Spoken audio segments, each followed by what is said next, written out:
এত বড় ট্র্যাজিক ঘটনা, বিয়োগান্ত ঘটনা আমাদের জাতির জীবনে আগে ঘটে নাই। আজকে উত্তরায় মাইলস্টোন কিন্ডারগার্টেনে যেই বিয়োগান্ত ঘটনা ঘটেছে, এই শোক, এই দুঃখ ভাষায় প্রকাশ করার মতো না। আমাদের গোটা সরকার, বাংলাদেশের মানুষ, ডাক্তার সমাজ সবাই শোকাহত। আপনারা দেখেছেন আমাদের 6 জন উপদেষ্টা আমরা এখানে এসেছি। আমাদের বাকি উপদেষ্টারা মাইলস্টোন স্কুলে গিয়েছেন, CMH হসপিটালে গিয়েছেন। আমাদেরকে hospital authority, national burn unit থেকে জানিয়েছেন ওনারা চিকিৎসার প্রয়োজনে যত রকম প্রস্তুতি দরকার সকল প্রস্তুতি সম্পন্ন করেছেন। তারপরও যদি প্রয়োজন হয় বিদেশ থেকে চিকিৎসক আনাবেন, যদি প্রয়োজন হয় বিদেশে আমাদের এই শিক্ষার্থীদের যারা বার্ন ইউনিটে আহত অবস্থা আছে নিয়ে যাবেন। আমাদের চিকিৎসা পুনর্বাসনে কোনো রকম কোনো ঘাটতি থাকবে না। কিন্তু কোনো কিছুর বিনিময়েও আমরা আজকে যা হারিয়েছি সেটা শোক পূরণ করার মতো না। আমরা আগামীকাল রাষ্ট্রীয়ভাবে শোক দিবস ঘোষণা করা হয়েছে, পতাকা অর্ধনমিত থাকবে এবং আমাদের প্রধান উপদেষ্টা বারবার ফোন করে খবর নিচ্ছেন যারা আহত অবস্থায় আছেন, যারা সংকটাপন্ন অবস্থায় আছেন, তাদের পাশে আমরা সবাই এসে দাঁড়াবো। তাদের চিকিৎসার জন্য আমরা সমস্ত ব্যবস্থা গ্রহণ করব এবং এই বিয়োগান্ত ঘটনা, এই মর্মান্তিক দুর্ঘটনা কেন ঘটলো অবশ্যই আমরা তদন্ত করে দেখব। এই ব্যাপারে প্রয়োজনীয় যা ব্যবস্থা নেওয়া তা নিব।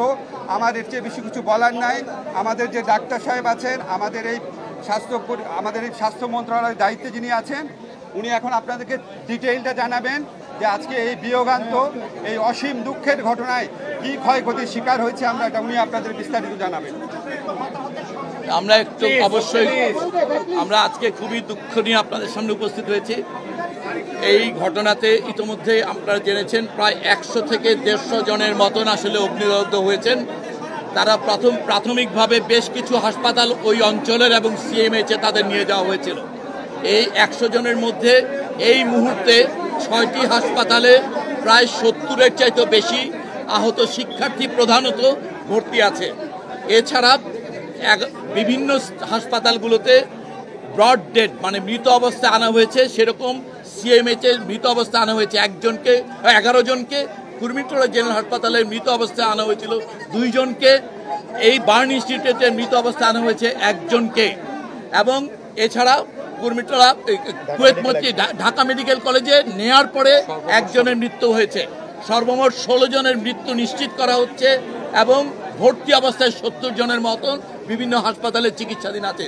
এর মধ্যে এই বার্ন ইনস্টিটিউটে এই মুহূর্তে 48 জন ভর্তি অবস্থায় চিকিৎসাধীন আছে, যাদের মধ্যে এই বিভিন্ন হাসপাতালে চিকিৎসাধীন যারা আছে তাদের মধ্যে বেশ কয়েকজনের অবস্থা বেশ হুমকির মুখে।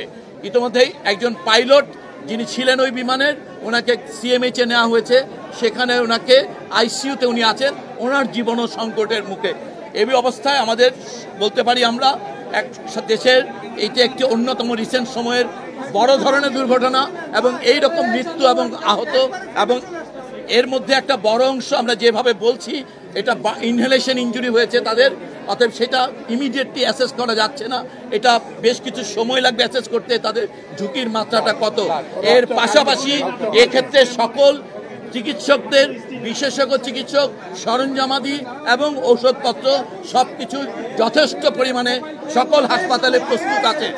এছাড়াও আপনারা সবাই মনে করেন যে রক্তের প্রয়োজনীয়তা, কালকে সকাল 8টা থেকে এই হাসপাতালগুলোতে যারা রক্তদানে আগ্রহী তারা আসলে স্ক্রিন করে তাদের রক্ত নেওয়া হবে।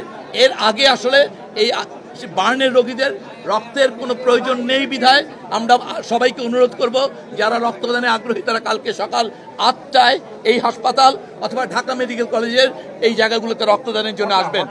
এবং এছাড়া একটি হটলাইন সম্পর্কে প্রেস সেক্রেটারি আমরা দিয়েছি, প্রধান উপদেষ্টা দপ্তর থেকে ওনারা আপনাদের এই প্রেস নাম্বার দেওয়া হয়েছে, ওই হট নাম্বারে যোগাযোগ করবেন যারা আত্মীয় এবং পিতামাতা তারা সমন্বয়ের জন্য।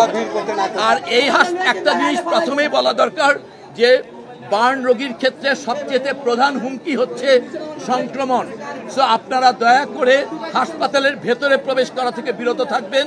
আমাদের এইখানে হেল্প ডেস্ক এবং আমরা একটা নাম্বার বলছি, যে নাম্বারে 01949043697, আমি আবার বলছি 01949043697 এই নম্বরে, অথবা এই বার্ন ইনস্টিটিউটের বাইরে হেল্প ডেস্কে সবাইকে সাহায্য করা হবে। দয়া করে আপনারা কেউ হাসপাতালের ভেতরে প্রবেশ করবেন না। এতে আসলে এই যারা নাকি এখানে চিকিৎসা নিচ্ছে অথবা অন্যান্য হাসপাতালে তাদের জীবন আরো বেশি হুমকির মুখে পড়বে। আপনাদের